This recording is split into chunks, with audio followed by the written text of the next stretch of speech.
गरीब की जादुई थाली। आह, हाय मेरी कमर। अरे आजकल तो मेरी कमर भी जवाब दे दिया है। हाय हाय ये दर्द। जब इतना ही दर्द रहता है आपकी कमर में तो क्यों करते हैं ये खेती? अब तो छोड़ दीजिए। अरे देवकी, अगर खेती छोड़ दूंगा तो घर कैसे चलेगा? अभी तो अर्जुन की पढ़ाई भी पूरी नहीं हुई है। उसकी पढ़ाई का खर्चा भी तो उठाना है। बाबा, आप लोग देखना, एक दिन मैं पढ़ लिख कर एक बहुत बड़ा ऑफिसर बनूंगा। फिर आप दोनों को ऐसे खेती नहीं करनी पड़ेगी। भगवान करे तू अपनी जिंदगी में बहुत आगे बढ़े। अब चलिए सब लोग खाना खा लीजिए।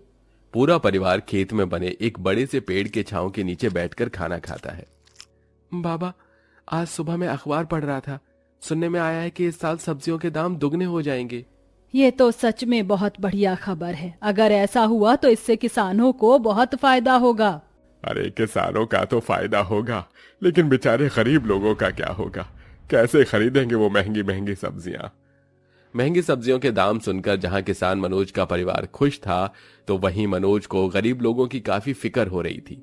ऐसे दिनों में मनोज खेती करके सारी सब्जियां लेकर उन्हें बाजार में बेचने के लिए निकल जाता है। अरे काका, ये आलू और टमाटर कैसे दिए हैं? अरे बेटा, आलू 50 रुपए किलो है और टमाटर 70 रुपए किलो। अरे क्या इतनी महंगी सब्जियां लगाते हैं आप? पाव भर देकर ही काम चलाना पड़ेगा अब तो। सब्जियां महंगी होने के चलते अब ज्यादातर लोग पाव भर ही सब्जी लिया करते थे, जिससे मनोज को काफी ज्यादा नुकसान होता है। ये प्याज और भिंडी तो बिना बिके ही खराब हो गई। अरे अभी तो बस ये शुरुआत है।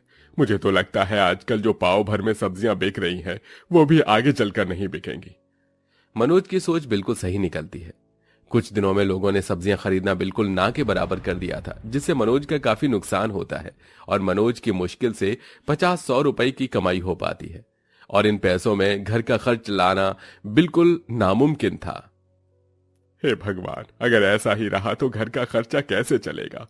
ऊपर से अर्जुन के कॉलेज की फीस भी अगले महीने तक जमा कर दी है। अरे मुझे तो समझ में नहीं आ रहा, कहीं ऐसा ना हो कि खेत गिरवी रखने की नौबत आ जाए। शुभ शुभ बोलिए। अगर ऐसा हुआ तो हम तो बर्बाद हो जाएंगे। हमारे पास इस खेत के अलावा और है ही क्या? अपने माँ बाप की हालत और उनको परेशान देख अर्जुन अब एक बहुत बड़ा फैसला लेता है। माँ, बाबा, मैं जानता हूं आप लोग काफी परेशान हैं, लेकिन अब आपको और परेशान होने की कोई जरूरत नहीं है। मैंने सोच लिया है, अब मैं शहर जाकर नौकरी करूंगा। अरे बेटा नहीं, पढ़ाई की उम्र में हम तुझे नौकरी नहीं करने दे सकते। बाबा, मैं हमेशा के लिए पढ़ाई थोड़े ना छोड़ रहा हूँ, सिर्फ कुछ दिनों के लिए पढ़ाई से ब्रेक ले रहा हूँ। जैसे घर के हालात ठीक हो जाएंगे मैं दोबारा पढ़ाई शुरू कर दूंगा। अर्जुन की बात सुन मनोज और देवकी को अपने बेटे के लिए काफी दुख होता है। अगले दिन होते ही अर्जुन शहर की बस पकड़कर काम के लिए निकल जाता है। तभी अचानक रास्ते में अर्जुन की बस का एक्सीडेंट हो जाता है, जिसमें अर्जुन को काफी गहरी चोट आती है। अरे डॉक्टर साहब, हमारे बेटे को बचा लीजिए। उसका हमारे अलावा इस दुनिया में कोई नहीं है। देखिए, हम पूरी कोशिश कर रहे हैं। हमें आपके बेटे का ऑपरेशन करना होगा। कम से कम 2 लाख रुपए का खर्चा होगा। अब जल्दी से पैसे काउंटर पर जमा कर दीजिए, हम यहां ऑपरेशन की तैयारी करते हैं। 2 लाख जितनी बड़ी रकम सुन मनोज और देवकी काफी ज्यादा परेशान हो जाते हैं। दोनों को समझ में नहीं आ रहा होता कि वो कहां से इतनी बड़ी रकम का इंतजाम करेंगे। तभी अपने बेटे को बचाने के लिए मनोज न चाहते हुए भी अपना खेत एक सेठ को बेच देता है और 2 लाख रुपए लेकर अपने बेटे का इलाज करवाता है। कुछ दिनों में अर्जुन ठीक होकर घर आ जाता है, लेकिन अब पूरे परिवार की हालत पहले से भी ज्यादा खराब हो जाती है। घर में खाने के लिए कुछ भी नहीं था, इसलिए मैंने ये लाल चाय बना दी। अरे कोई बात नहीं देवकी, मुझे यकीन है एक दिन सब कुछ ठीक हो जाएगा। मनोज कई जगहों पर काम ढूंढने की कोशिश करता है, लेकिन उसे कहीं पर भी कोई काम नहीं मिलता। एक रोज मनोज नौकरी न मिलने की वजह से निराश होकर घर लौट रहा होता है कि तभी उसे जंगल के पास एक खेत दिखाई देता है। अरे कितने सालों से इस खेत को देख रहा हूँ। ये लावारिस खेत है, इसका कोई भी मालिक नहीं। अगर मैं इस पर खेती करके सब्जियां उगाऊंगा तो अपने घर के हालातों को ठीक कर सकता हूँ।